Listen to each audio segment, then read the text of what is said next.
I said on one of your Twitter spaces that if Jalen and Jabari play like the guys we thought they drafted, this team's they look drastically different.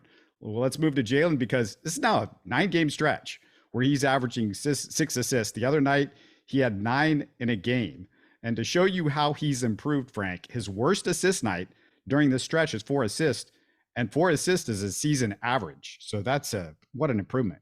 I don't know what changed, but this is definitely good for a guy that we heard that needed Eric Gordon and Knicks to ball handle for him when he's on the court.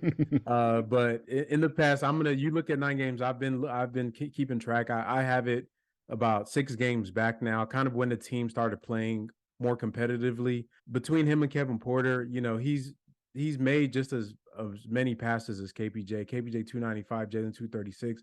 What's interesting is this is something that's been ongoing all season as pick and roll ball handlers, and the Rockets are top 5 in frequency for pick and rolls in the NBA.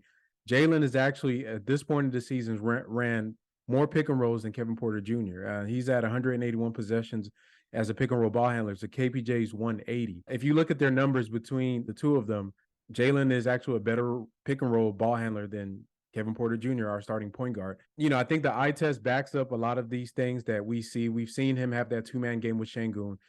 For Jabari, that game that got him going, a lot of those assists came from Jalen running the pick and roll. And when the tag or the they stunted at the ball handler, he would kick it out to Jabari for some of those threes. I think about 3 of those threes that Jabari got in that game where he scored 20-something points were from Jalen assists. So the same experiment KPJ got, we should be doing with Jalen Green, because I feel like that's there. And to me, it makes more sense to have that experiment of let's put this off guard at point guard on your number 2 pick, because if he does get it with his other skill sets, then you have a superstar in your hands.